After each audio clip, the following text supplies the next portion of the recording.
पांचजन्य के इस digital platform पर आपका स्वागत है और आज हम बात करेंगे हरियाणा की।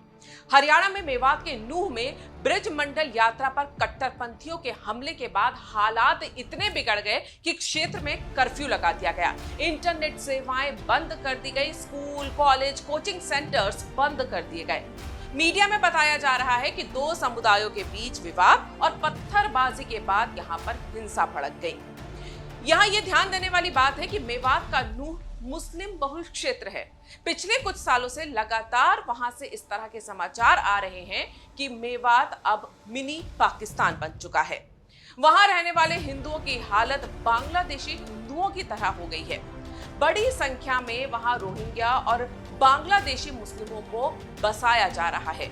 जितनी तेजी से उन्हें बसाया जा रहा है, उतनी ही तेजी से वहां से हिंदुओं का पलायन भी हो रहा है।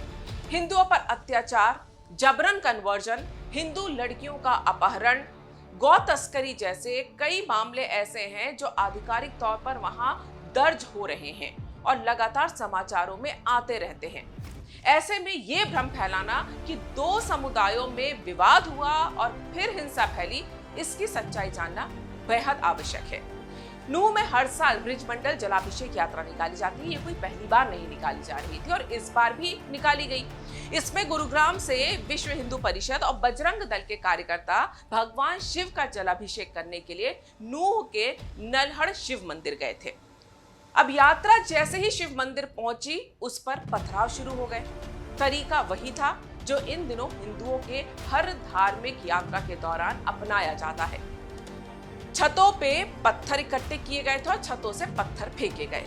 बात यही नहीं रुकी, भारी संख्या में गाड़ियों में तोड़फोड़ की गई और आग लगा दी गई। कट्टरपंथियों ने न सिर्फ गाड़ियों में आग लगाई, पुलिस बलों पर गोलियां चलाई। हाल ये था कि वहां पहुंचे श्रद्धालुओं को जान बचाने के लिए मंदिरों और पहाड़ियों में छुपने पर मजबूर होना पड़ा। अब प्रश्न ये है कि क्या ये हमला अचानक हुआ या फिर सुनियोजित था? तो अगर हम थोड़ी नजर सोशल मीडिया पर डालें तो सोशल मीडिया की पोस्ट जो है वो इसकी सच्चाई बयां कर देती है। फेसबुक पर यात्रा से पहले हरियाणा के रहने वाले एक साबिर खान ने पोस्ट लिखी थी जिसमें साफ साफ लिखा था कि कितने आएंगे, ज्यादा से ज्यादा तैयार रहो और किसी से कुछ भी मत कहो। एक टीम उनके आगे और एक टीम उनके पीछे और उनको बीच में रहने दो। साथ में यात्रा करने वालों को इस पोस्ट में धमकी दी गई है। इसी तरह एहसान अकबरिया ने अपने 96 मोमिन भाइयों को टैग करते हुए यात्रा से ठीक एक दिन पहले पोस्ट किया, अल्लाहू अकबर, 31 जुलाई दिन सोमवार, कल देखते हैं हम। तारीख फिरोज शाह पुस्तक में मेव जाति का उल्लेख किया गया है जिसमें बताया गया है कि मेवातियों के डर से दिल्ली के चारों तरफ के मार्ग दरवाजे बंद हो गए थे, हम तैयार हैं।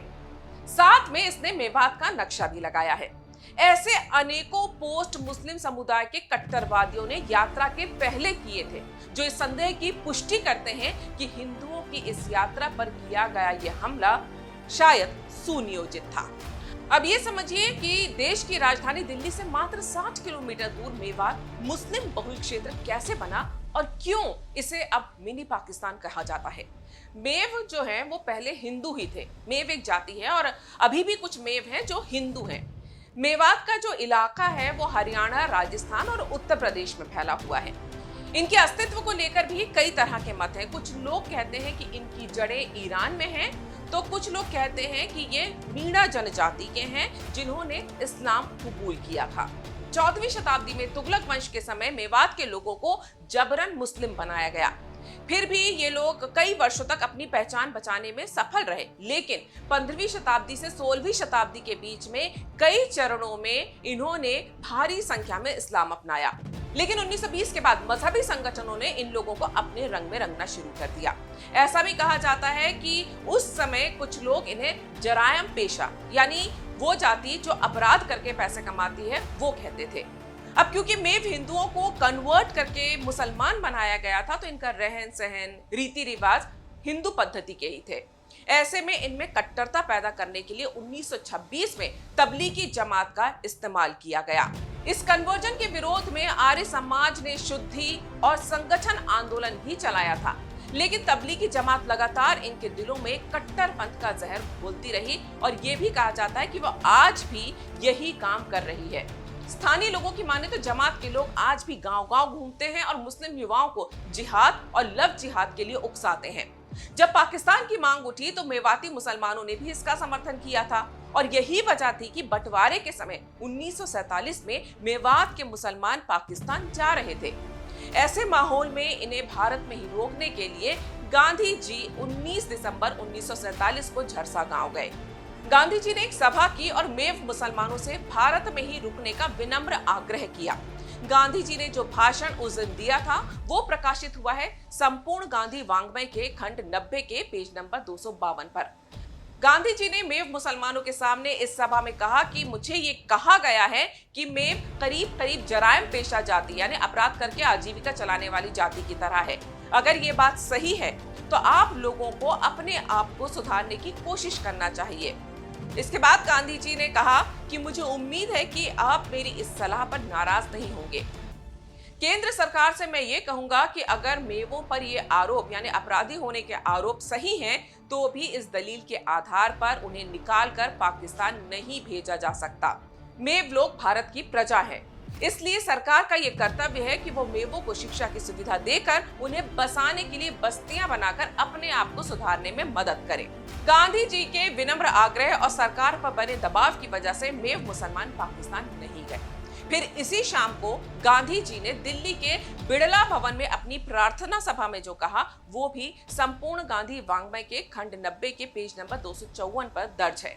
गांधी जी ने तब कहा कि ऐसा कहने से तो काम नहीं चलेगा कि मेव गुनाह करने वाली कौम है।